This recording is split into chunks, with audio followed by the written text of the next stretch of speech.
دیے معجزے انبیاء کو خدا نے، ہمارا نبی معجزہ بن کے آیا صلی اللہ علیہ وآلہ وسلم۔ اللہ رب العزت نے اپنی لاریب کتاب قرآن مجید فرقان حمید برہان عظیم میں ارشاد فرمایا ہے، ترجمہ: اے لوگو، بے شک تمہارے پاس اللہ کی طرف سے ایک واضح دلیل آ گئی ہے اور ہم نے تمہاری طرف ایک روشن نور اتارا ہے۔ اللہ رب العزت نے نسل انسانیت کی رہنمائی کے لیے اپنے انبیاء کو مبعوث فرمایا تاکہ اپنے برگزیدہ ہستیوں کے واسطے سے بندوں تک اپنے احکام پہنچائے۔ اس خالق کائنات اللہ رب العالمین کا کروڑوں بار شکر عظیم ہے کہ اس نے ہمیں انبیاء اور رسل کے سردار جناب احمد محبتی محمد مصطفیٰ صلی اللہ علیہ وآلہ وسلم کی امت میں پیدا کیا۔ انبیاء اور رسولوں کی نبوت اور رسالت کی دلیلوں کو معجزہ کہا جاتا ہے۔ اللہ تبارک و تعالیٰ نے ہر نبی کو اس کی نبوت اور رسالت کے ثبوت کے لیے دلیل کے طور پر معجزات عطا کیے، جن کو لوگوں کے سامنے پیش کر کے انبیاء اور رسولوں نے اپنی نبوت اور رسالت کا ثبوت پیش کیا۔ آقا صلی اللہ علیہ وآلہ وسلم سے پہلے جتنے بھی پیغمبر یا رسول آئے وہ سب ایک خاص قوم کی طرف مبعوث ہوئے۔ انہوں نے اسی قوم کو سیدھے راستے پر لانے کے لیے معجزات ظاہر کیے۔ اللہ تعالیٰ نے کسی نبی کو ایک معجزہ دیا، کسی کو 2، کسی کو 3 معجزے عطا فرمائے۔ آدم علیہ السلام معجزہ لے کر آئے، نوح علیہ السلام معجزہ لے کر آئے، موسیٰ علیہ السلام معجزہ لے کر آئے، عیسیٰ علیہ السلام معجزہ لے کر آئے، مگر ہمارے نبی اکرم صلی اللہ علیہ وآلہ وسلم سراپا معجزہ بن کر آئے۔ آپ صلی اللہ علیہ وآلہ وسلم کا دیکھنا معجزہ، آپ صلی اللہ علیہ وآلہ وسلم کا بولنا معجزہ، آپ صلی اللہ علیہ وآلہ وسلم کا بیٹھنا معجزہ، آپ صلی اللہ علیہ وآلہ وسلم کی ذات، آپ صلی اللہ علیہ وآلہ وسلم کی صفات، آپ صلی اللہ علیہ وآلہ وسلم کی ہر ادا معجزہ ہے۔ سبحان اللہ۔ اللہ تعالیٰ نے دوسرے انبیاء کرام علیہ السلام کو جو معجزات عطا فرمائے وہ صرف ان کی ظاہری حیات مقدسہ تک دیکھے جا سکتے تھے۔ اگرچہ ہم موسیٰ علیہ السلام کے ماننے والوں سے پوچھیں کہ کیا تمہارے نبی سیدنا موسیٰ علیہ السلام کے پاس معجزات تھے، وہ کہیں گے ہاں۔ اگر ان کو یہ کہا جائے کہ اس وقت بھی موسیٰ علیہ السلام کا معجزہ دکھا سکتے ہو تو وہ کہیں گے ان تمام معجزات کو ان کی ظاہری حیات مقدسہ میں ہی دیکھا جا سکتا تھا، اب ہم نہیں دکھا سکتے۔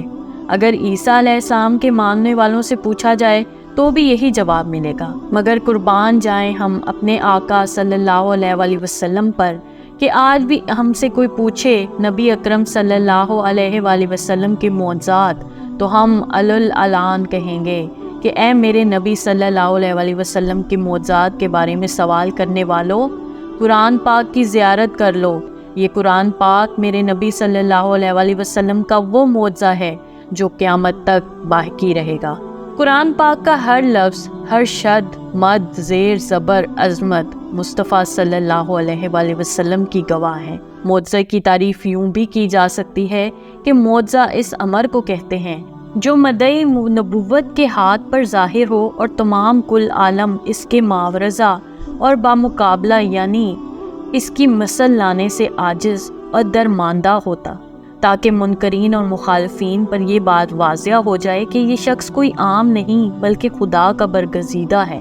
آقا صلی اللہ علیہ وآلہ وسلم کی نبوت اور رسالت چونکہ تمام عالم کے لیے ہے اور قیامت تک کے لیے ہے، اس لیے آپ صلی اللہ علیہ وآلہ وسلم کو اللہ تعالیٰ نے جملہ اقسام عالم سے معجزات اور نشانات عطا فرمائے تاکہ عالم کی ہر چیز آپ صلی اللہ علیہ وآلہ وسلم کی نبوت کی دلیل اور برہان ہو، اور عالم کی کوئی نوع ایسی باقی نہ رہے جو آپ صلی اللہ علیہ وآلہ وسلم کی نبوت کی شہادت نہ دے، چونکہ آقا صلی اللہ علیہ وآلہ وسلم ساری کائنات کے لیے رحمت العالمین اور خاتم النبیین بن کر آئے، اس لیے آپ صلی اللہ علیہ وآلہ وسلم کے معجزات بے شمار ہیں۔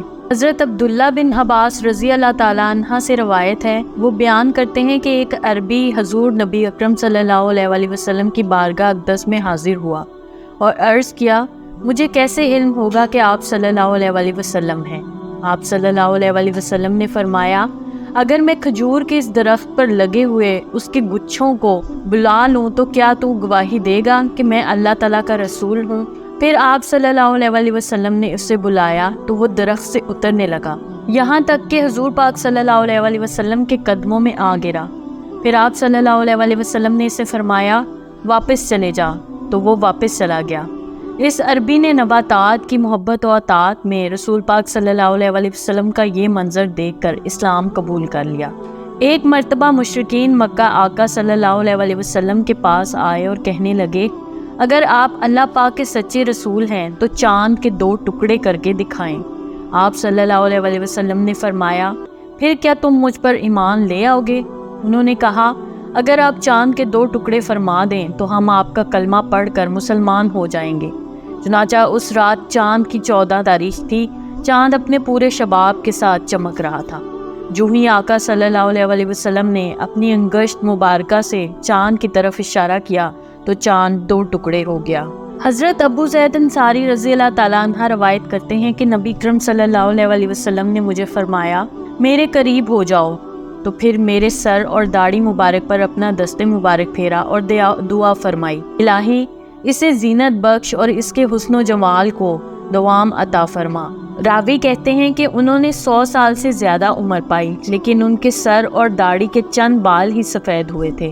ان کا چہرہ صاف اور روشن رہا اور تا دم آخر ایک ذرہ بھی شکن بھی اس چہرے پر نمودار نہ ہوئی۔ سیدنا حضرت انس رضی اللہ تعالیٰ عنہ سے روایت ہے کہ ایک انصاری گھرانے میں ایک اونٹ تھا جس پر وہ کھیتی باڑی کے لیے پانی بھرا کرتے تھے۔ وہ ان کے قابو میں نہ رہا اور انہیں اپنی پشت پانی لانے کے لیے استعمال کرنے سے روک دیا۔ انصار صحابہ رسول پاک صلی اللہ علیہ وسلم کی بارگاہ اقدس میں حاضر ہوئے۔ آقا صلی اللہ علیہ وسلم کی بارگاہ میں عرض کیا، یا رسول اللہ، ہمارا ایک اونٹ تھا، ہم اس سے کھیتی باڑی کے لیے پانی لینے کا کام کرتے تھے، اب وہ ہمارے قابو میں نہیں رہا، اب وہ خود سے کوئی کام نہیں لیتے دیتا، ہمارے کھیت کھلیان اور باغ پانی کی قلت کے باعث سوکھ گئے ہیں، قربان جاؤں اپنے آقا پر، آپ صلی اللہ علیہ وسلم پر۔ کہ صحابہ اکرام کو فرمایا، اٹھو، پس سارے اٹھ کھڑے ہوئے اور اس انصاری کے گھر تشریف لے گئے۔ آپ صلی اللہ علیہ وسلم احاطہ میں داخل ہوئے تو اونٹ جو کہ ایک کونے میں تھا، نبی اکرم صلی اللہ علیہ وسلم اونٹ کی طرف چل پڑے تو انصار کہنے لگے، یا رسول اللہ، یہ اونٹ کتے کی طرح باولا ہو چکا ہے اور ہمیں اس کی طرف سے آپ پر حملے کا خطرہ ہے۔ حضور پاک صلی اللہ علیہ وسلم نے فرمایا، مجھے اس سے کوئی نقصان نہیں ہوگا۔ اونٹ نے جیسے ہی آقا دو جہان کو آتے ہوئے دیکھا تو آپ صلی اللہ علیہ وسلم کی طرف بڑھا، یہاں تک کہ آپ صلی اللہ علیہ وسلم کے سامنے سجدے میں گر پڑا۔ حضور پاک صلی اللہ علیہ وسلم نے اسے پیشانی سے پکڑا اور حسب سابق دوبارہ کام پر لگا دیا۔ صحابہ اکرام نے یہ دیکھ کر آپ صلی اللہ علیہ وسلم کی خدمت میں عرض کیا، یا رسول اللہ، یہ تو بے عقل جانور ہوتے ہیں، آپ صلی اللہ علیہ وسلم کو سجدہ کر رہا ہے اور ہم تو عقل مند ہیں، اس سے زیادہ حقدار ہیں کہ آپ صلی اللہ علیہ وسلم کو سجدہ کریں۔ ایک اور روایت میں ہے کہ صحابہ اکرام نے عرض کیا، یا رسول اللہ، ہم جانوروں سے زیادہ آپ کو سجدہ کرنے کے حقدار ہیں۔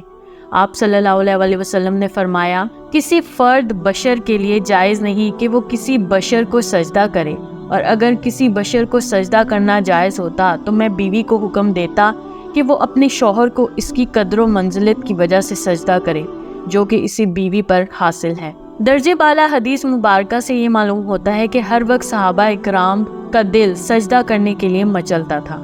آج جو لوگ یہ کہتے پھر رہے ہیں کہ نماز میں نبی اکرم صلی اللہ علیہ وسلم کا خیال آنے سے نماز ٹوٹ جاتی ہے، خدا کے بندو، اس حدیث مبارکہ کا مطالعہ کرو۔ حضرت عبداللہ بن عباس رضی اللہ عنہ فرماتے ہیں، ایک مرتبہ حضور پاک صلی اللہ علیہ وسلم کے عہد مبارک میں سورج گرہن ہوا۔ آپ صلی اللہ علیہ وسلم نے نماز کسوف پڑھائی۔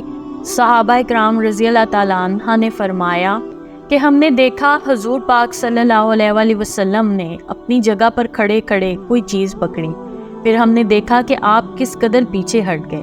آقا دو جہان صلی اللہ علیہ وسلم نے فرمایا، مجھے جنت نظر آئی تھی، میں نے اس میں سے ایک خوشہ پکڑ لیا، اگر اسے توڑ لیتا تو تم رہتی دنیا تک اسے کھاتے رہتے اور وہ ختم نہ ہوتا۔ اللہ پاک ہمیں کار مدینہ صلی اللہ علیہ وسلم کی سچی اور پکی غلامی نصیب فرمائے۔ آقا صلی اللہ علیہ وسلم کے اسوہ حسنہ پر چلنے اور اس کے مطابق زندگی گزارنے کی توفیق عطا فرمائے، آمین یا رب العالمین۔ اس طرح کی مزید دلچسپ ویڈیوز دیکھنے کے لیے دیکھتے رہیے میرے چینل کو لائک، سبسکرائب اور شیئر ضرور کیجیے، اور ساتھ ہی ساتھ بیل آئیکن کو بھی دبا دیجیے۔ شکریہ، اللہ حافظ۔